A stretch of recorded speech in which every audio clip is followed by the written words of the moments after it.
पंडित जी, आपका बहुत बहुत स्वागत है और आइए शुरुआत करते हैं आज के पंचांग के साथ।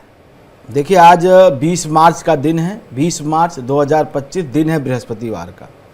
चैत्र माह के कृष्ण पक्ष की षष्ठी तिथि आज के दिन रहने वाली है और यह अगले दिन 2:45 तक रहेगी, मतलब मध्य रात्रि के बाद 2 घंटे 45 मिनट तक। नक्षत्र आज अनुराधा रहने वाला है। रात्रि काल की बेला 11:31 तक, 11:30 बजे तक अनुराधा नक्षत्र रहेगा। योग आज सायंकाल 6:20 तक वज्र रहेगा। वज्र नाम का योग सायं 6:20 तक रहने वाला है। करण की बात करें तो आज गर करण है दोपहर के 1:44 तक। और जो आज के अच्छे मुहूर्त हैं, जो आज की अच्छी लग्न है, अच्छा शुभ मुहूर्त है, वह अभिजीत मुहूर्त दोपहर के 12:04 से शुरू होकर के 12:53 तक रहने वाला है। यह सबसे अच्छा और सुंदर मुहूर्त है आज के दिन का। 49 मिनट का यह कालखंड, 49 मिनट का यह समय, यह लग्न सब प्रकार से कार्यों को सिद्धि देने वाला है। तो इस अभिजीत मुहूर्त का प्रयोग नए काम की शुरुआत के लिए आज आपको जरूर करना चाहिए। व्यापारी हो, कारोबारी हो, छोटे दुकानदार, बड़े दुकानदार, जो कोई अगर सामान खरीदना बेचना चाहते हैं, कोई बहुत दिनों से दिक्कत समस्या ऐसी कारोबारी आ रही, तो आज इस कालखंड का प्रयोग करें। लाभ की चौघड़िया का प्रयोग करें और चौघड़िया जो आज लाभ की रहने वाली है वह दोपहर 12:29 से लेकर के दोपहर 2 बजे तक, कुल मिलाकर के 12:04 से लेकर के और 2 बजे तक का समय आज के दिन का बड़ा अच्छा है, बड़ा उत्तम है।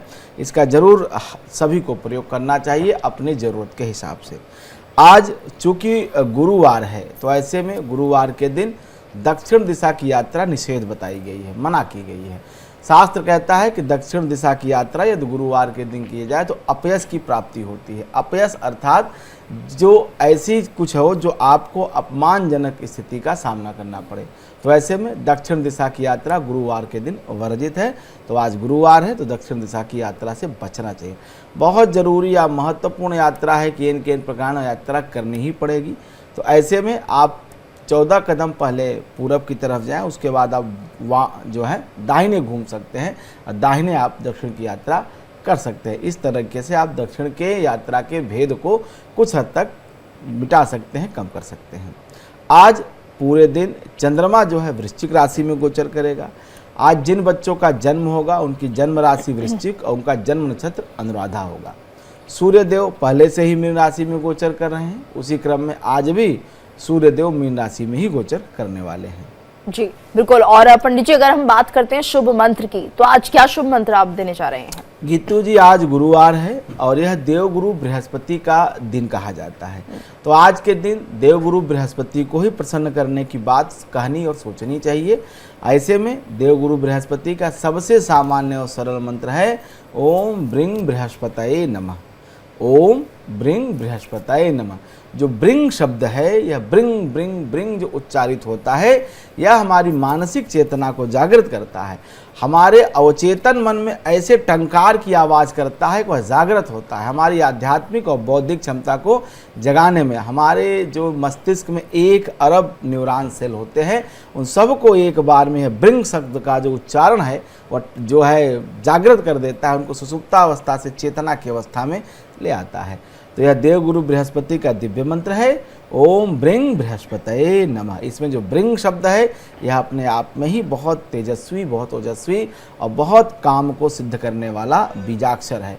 तो ऐसे में चाहे आप विद्यार्थी हैं, चाहे आप टीचिंग लाइन में हैं, चाहे आप वक्ता हैं, कुछ चाहे आप पत्रकार हैं, कुछ भी आप पढ़ाई लिखाई ज्ञान से संबंधित काम करते हैं, तो यह मंत्र आपके लिए पारस पत्थर के समान है। जैसे पारस लोहे को स्पर्श करके सोना बना देता है, उसी प्रकार से यह ब्रिंग शब्द का मंत्र, यह बृहस्पति का मंत्र आपके मानसिक चेतना को जागृत करके आपके वाक पटुता को, आपके वाणी कौशल को भी वृद्धि करने में सहायक हो। इस मंत्र का जप जरूर करें आज के दिन, इससे दिन आपका उत्तम होगा। जी, शुभ उपाय की अगर हम बात करते हैं पंडित जी, तो आज का शुभ उपाय क्या है?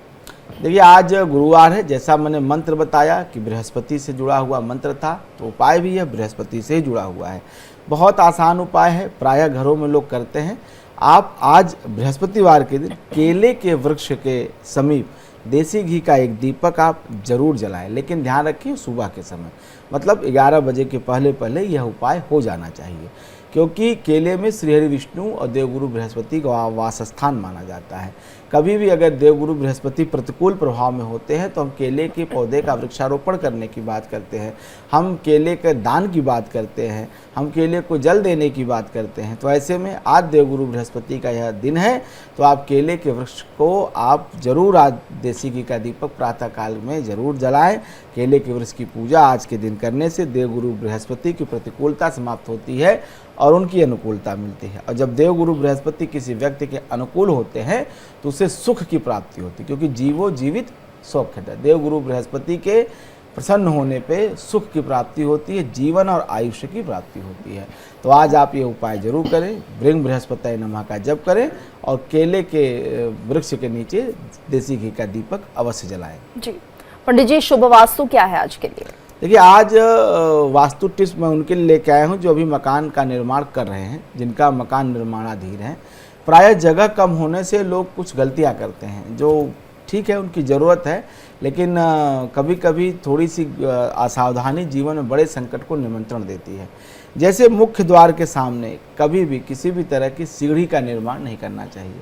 प्रायः छोटे जो मकान बनते हैं 40 गज, 36 गज, 35 गज में, उसमें ये गलतियां होने की संभावना ज़्यादा रहती है। लेकिन आप प्रयास करें कि कभी भी मुख्य द्वार के सामने घर से बाहर निकलते समय कभी भी आप अंदर आते समय और बाहर जाते समय दोनों तरफ मुख्य द्वार के ठीक सामने सीढ़ी न हो। कम से कम उस सीढ़ी में 3 से 4 फीट का फर्क होना चाहिए। जहां आपका दरवाज़ा समाप्त होता है उसके 4 फीट छोड़ करके बाद ही सीढ़ी बनाएं, अन्यथा ये कहीं न कहीं आपके आर्थिक और पारिवारिक उन्नति में बाधक बनेगा। तो ये ज़रूर ध्यान रखें। अगर आप मकान बना रहे हैं, गृह निर्माण की प्रक्रिया से अगर आप गुजर रहे हैं, तो इस विषय का आप विशेष रूप से ध्यान रखेंगे। बाकी रोज़ कोई न कोई इस तरह के वास्तु टिप्स में बताता रहता हूँ, उसको आप सुनते रहिए। और ये आज का उपाय यही है कि आप मुख्य द्वार के सामने किसी भी तरह से सीढ़ी अखाड़ करके अस्थाई सीढ़ी न बनाएं। आप अस्थाई सीढ़ी बना सकते हैं, मान लीजिए लोहे या लकड़ी की सीढ़ी आप रख सकते हैं, समय के साथ आप उसे आगे पीछे कर सकते हैं, हटा सकते हैं, लेकिन परमानेंट निर्माण नहीं करना चाहिए। जी।